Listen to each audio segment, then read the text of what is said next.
Hey guys, welcome to our first Writing Center workshop virtually because of COVID. Today we are going to be covering MLA basics and how to properly cite and use quotations within your writing according to MLA format. This is super helpful for literally anybody of any age doing any kind of academic writing, whether that's English, science, history, sociology, social science, literally anything. You should know how to use MLA formatting. So let's get started. There we go. What is MLA? So MLA stands for the Modern Language Association, which is basically just the people who came up with this formatting and made this academic style popular. So like I said earlier, this style is commonly used in all of the humanities, English, world languages, sociology, philosophy, and it's a great way to format your papers and your citations that you'll put at the end of your papers. MLA formatting. So this is your first page of any essay that you're going to write using MLA format. You need to make sure you always start with this basic format on the first page. So the first thing you're going to want to do is go ahead and put your header in. Usually when you're using Microsoft Word or Google Docs, you can just double tap at the top of the page and insert a header, but you're going to put your last name and your page numbers. As you add pages, the page numbers will automatically update, so you don't have to worry about that. But something tricky with the page numbers is oftentimes it'll try to insert the numbers, like the 1 or the 2, in Calibri or Arial. But because MLA format is always Times New Roman, you're probably going to need to go in and manually change it into Times New Roman. So just type in your last name, your page number, and then when it comes to your header, you're going to do your name, your teacher's name, the class that your assignment is for, and the period that the class is in, assuming your school has a period schedule, and then the date that you're starting the assignment or that it's due. That's really up to you. And then you're going to have the title of the assignment centered at the top of the page too, just like it is here. And just keep in mind, all of this, no matter what, is Times New Roman, 12 points font, double space. As you can see, this is what double space looked like and the spacing in the heading here. And all of that formatting is going to continue throughout the rest of your paper. Another thing that's constant about MLA formatting is that there's 1-inch margins on every side, top, bottom, and left and right, except it's going to be a little bit smaller at the top because of your heading, but still 1-inch margins to keep everything clean and consistent. Moving right along, sticking to the topic of spacing, whenever you're writing paragraphs in your MLA format, you're going to make sure that there are no extra spaces in between paragraph 1 and paragraph 2, okay? By extra space, that means an extra bit of white space. Like you would usually have to hit enter or return 2 times to achieve that white space. You do not want to do that. You're only going to hit it once to move down to the very next line and continue writing. Don't leave an extra space in MLA format. Another topic of formatting is numbers. So sometimes it's a lot easier, I know, to just type in the numbers. Like if you're going to do the number 67, you would type in 67. But in MLA format, if you were to say your number out loud, whatever number it is you're using, if it has 3 or less syllables, you're going to type it out letter for letter. If it has 4 or more syllables, you're going to just write it like the number like you normally would. So here's some really good examples right here. So 20,000, how many syllables is that? 20,000. That's 4 syllables. So in this one, you don't necessarily have to abide by the lettering rule. You can just type it out 20000 because it looks much cleaner and simpler that way. Okay, the next one is 14. 14 has 2 syllables, 14. So since it's under than 3 syllables, you're going to write it out letter for letter. So in your MLA formatting, you're going to want to see your number 14 written like this instead of 14. The only exception to this rule is date. So if I was talking about September 28th, I wouldn't write September TWENTY 8th. I would just write 28 because dates, it just looks much cleaner and simpler just to keep it numbers only. Next, these are your citations. These are so important to make sure you're not plagiarizing and all of your information that you're using is appropriately accounted for in your essay. So citations, often tell us who the author is, what the title is of the article that you read or the journal entry or the source that you watched, where the source was published, and when the source was published. This is great. So if a reader is reading your paper and they see that you cited something in text that they thought was really interesting, now they have the capability to refer to your works cited list and see whatever that article or source was. So here's what a classic works cited page will look like. So what your works cited is going to be situated at the end of your paper entirely. You're usually going to have to put in a page break to make sure it's on its own page. You're never going to have any of your essays spilling onto the same page as the works cited. So as you can see, even though this is page 12, our example student whose last name is Ware has their header still up here and it automatically updated to be page 12, but the last name Ware is still consistent in the heading. You're going to title your works cited, just like you titled your first page with 12-point Times New Roman font centered in the middle. Then when you're going to get into writing your citations, you're going to make sure you have a hanging indent, which kind of looks like this. It's where the first line of the citation is all the way to the left margin, which is still 1 inch. But then all the subsequent information after that just falls indented a little bit on the inside, like you can see here. Even with works cited, even if you're not typing an essay, you still have Times New Roman, 12-point font, 12-point font, and double-spaced work, and there is still no extra space in between sources. You can see here between this source with Michael Grant and then Hamilcar Netherlands, there is no extra white space, right? It's just the next source starts on just the very next line. All right, these are the parts of the citation that you're going to want to include when you're citing a source in your works cited. First is the author's name. This tells us who wrote this source, again, so we know readers can tell who wrote the source you're referring to, whether that's to look at the bias of the source or maybe they're familiar with the writer, doesn't matter, but you need to include the author's name. So what you're going to do is you're always going to put the last name first. So here's a great example, J.K. Rowling. Instead of writing J.K. Rowling, it's going to be Rowling, J.K. After you write the author's name, you're going to put a period. That's just part of the MLA format. Let's see. Oh, if there's more than one author, in this case 2 authors, you're just going to put the first author as normal and then write and the second author's name. So as you can see, when you do the second author and you put the first name first instead of the last name first, you're only going to put the last name first for the author that starts out your citation. That also helps with alphabetical order of your citations, because in your works cited page, when it's all done, all of your sources will be in alphabetical order from A through Z by your author's last names. The next is the title of the source. So if you read a book, in this case, Harry Potter and the Sorcerer's Stone, that is your title. Whenever it's a book, a collection of essays, stories, or poems, basically one big overall work, it's going to be italicized. But if you're using one article, one story, one essay, or one poem, for example, out of that collection, then it's going to be put in quotes because it's a smaller source. So as you can see here, here's an example of a book in italices and an article in quotations. Now, after you write in the title, you're going to put a period as well. So author has a period and title has a period. Now remember, if you use quotations to identify your source, you're always going to put the period inside of the quotations. Next, you have the publisher. So whoever your work says published it, you can often find this in the book in the very, very front pages or at the very, very end of pages. Or if you're using an online source, if you scroll down to the bottom of the page, you can often find the publisher there, or it might be written in the abstract of the article. So in this example, Ralph Ellison's Invisible Man was published by Vintage Books. This is just written, there's no italices, no quotations, just the title of the publisher. But notice that after you write the title, the name of the publisher, you're going to use a comma instead of a period. The only parts of your citation for now that use a period are the author's name and the source name. Next, after publisher, any publisher extras. So this means if there's anyone that did copywriting or publisher is difficult to find once you got my publisher, you should always question if it's not. Oh, okay, this is just telling you where the publisher is found. So that's what I told you earlier, where you can find them. So this is how you can find if it was copyrighted or not, and to make sure that it was published appropriately. After your publisher, you're going to have the publication date. So this is just when your source was published. This is important so your reader can know if your information is up to date, or they can get a better idea of when the source was written to relate to the time period. All this information is just super important for context of your source.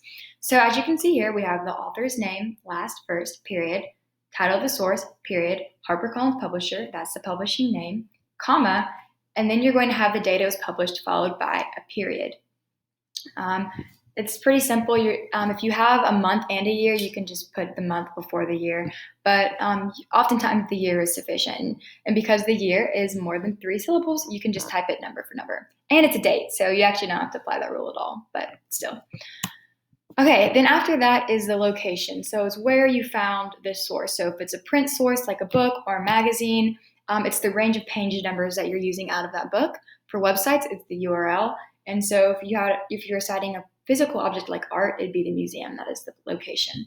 So here's a great example. You have the Silk Road, and they got this article from an online encyclopedia. So they just copied and pasted in the website URL. Make sure that it's called a stable URL, and that all really just means that there's a period at the end of it just to keep it concise and in one spot. So always make sure you put a period at the end of your copy and pasted URL link. Then you're going to also, to finish off your citation, you're going to round it out with your access date, which is the date that you actually access that source, the dates that you read it or watched it, etc. So here we have a prompting question. Why do you think access date might be important? Okay, access date is important so that your reader knows when you access this information in case anything might have been updated. So let's say I was writing a paper about politics and I was saying that Donald Trump was the president of the United States, but then a reader in 100 years from now will be like, Donald Trump's not the president of the United States.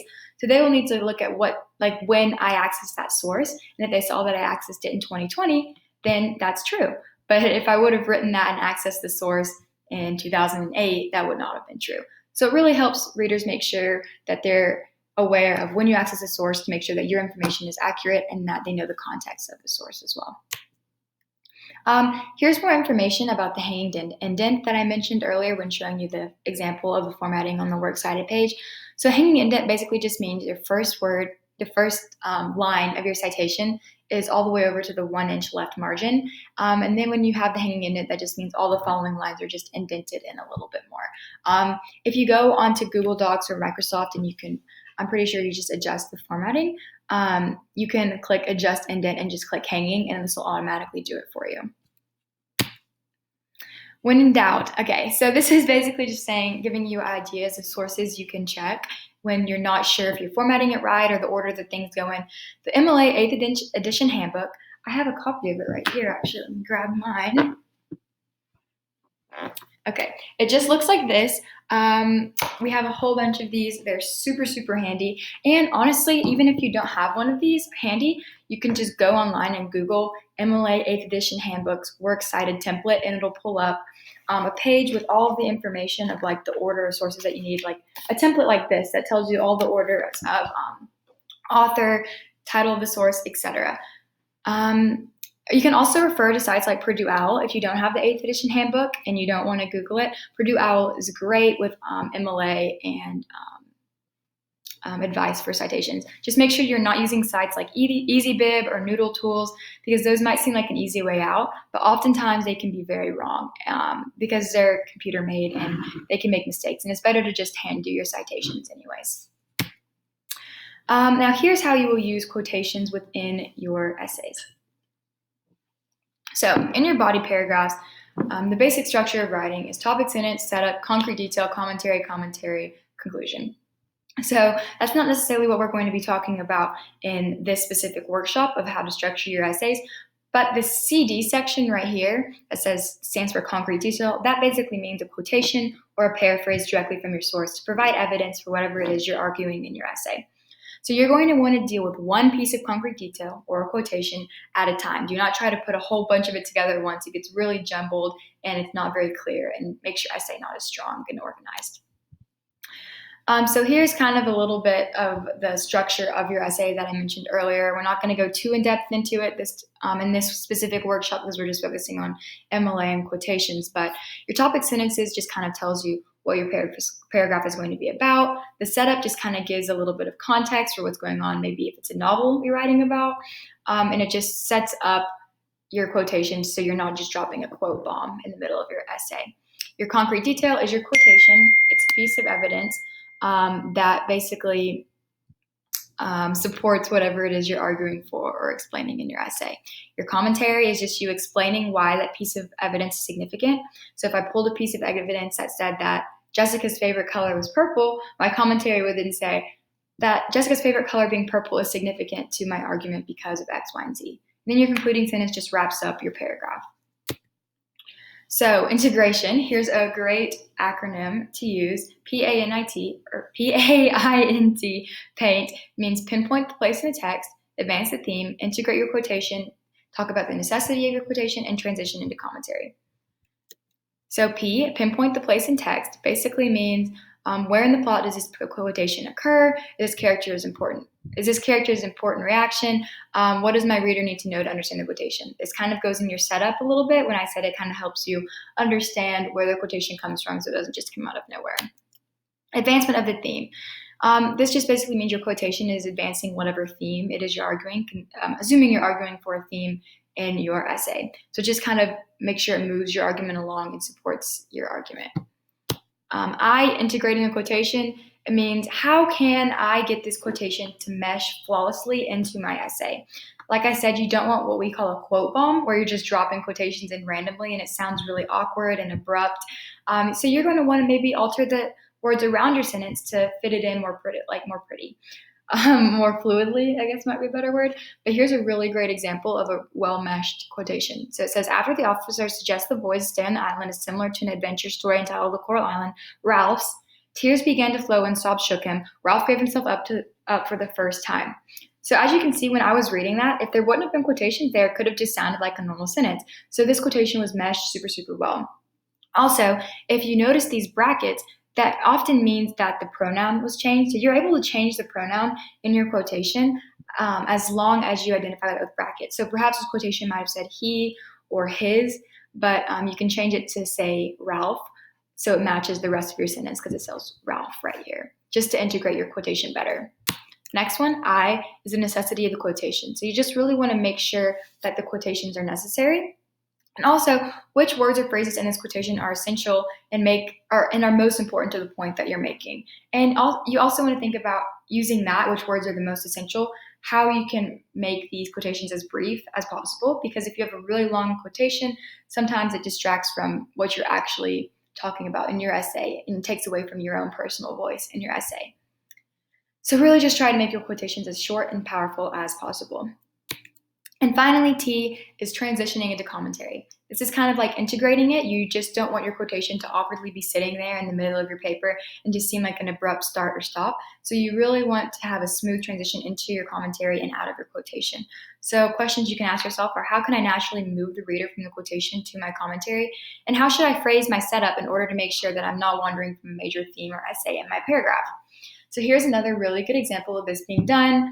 So you can see that they worked in these nice, short, concise quotations in very smoothly. Due to this dread, Hamlet concludes that conscience does make cowards of us all. And then they continue to expound on this, the significance of the quotation in that same sentence. So that's what makes it so smooth. So they use a quotation and then you can say, stating that this fear of one's fate can drastically shift how one acts or does not act, which is a really great way to use commentary and make it very smooth. Finally, this is how you integrate punctuation into your quotations. So if you're going to, a quotation is a complete sentence. So you're going to introduce a sentence of your own creation ended with a colon. So here's an example. So after a brief swim, Ralph finds himself thinking as he's getting dressed. So you can put a colon after your own sentence that you're using to introduce or set up your quotation, just to separate the two sentences of the quotation in your own generated sentences. If your quotation is more than 4 typed lines, you're going to introduce with the original sentence, follow with the colon, then start a new line, and then dent 0.5 inches from the 1-inch margin. So that basically just means, there's an example on the next slide, you'll see. So because this quotation is so long, you're going to indent it and give it its own little section so it stands out and doesn't get confused with your commentary. When you do in-text citations, which is where you cite a source inside of your actual essay instead of just at the end. You're going to ultimately have to do both, but your in-text citation will refer you to where to look in your works cited to get more information about that source. So when you cite something in text in an essay, you're going to use parentheses and have the last name of your author and then the page or the line number, depending on if it's a play or if it's a novel or an article or something. So if you're using only one source in the essay for the first citation, you're going to use the author's last name and then the number. But then after that, if you're only using that one source, you don't really need to use the author's last name. So you can just only use the page number after that. But if you're using more than one source, you're going to need to quote the same author. You're going to need to put the author's last name in there just to keep it clear. So here's some really good examples of in-text citations. So you can see here that they have a parenthesis and then the act, scene, and line numbers. So it's very specific of where they found this evidence in the text. Because their only source is Macbeth, this is not their first citation, I would assume, because they don't need to put Shakespeare in here. And this is just kind of an example of how the in-text citation refers you back to your works cited page. So if I'm reading my essay and I come across a citation that says Zuckerberg, I know instantly I can refer to the source that's titled Zuckerberg in my works cited page. Now, if you don't have an author, if you can't find the author, so your citation in the works cited page doesn't start with an author, then just put in the in-text citation whatever the first word is of that citation on the works cited page. Here's some easy reminders. In your essays, these are things that you always need to remember to do. Never use first or second person in academic essays. Now, if you're writing a first person narrative or a more formal piece of writing, then that's okay. But always try to remember, usually when you're going to ever be using MLA or citations, it's an academic paper. And so you never want to use first or second person because it's really informal. Also, you want to proofread it and read it out loud to make sure that your quotations flow smoothly or that there's not any grammatical errors or that your essay is conveying what you want it to convey. You're also just going to want to remember the order of the elements of a citation, so author, source, publisher, publishing date, etc.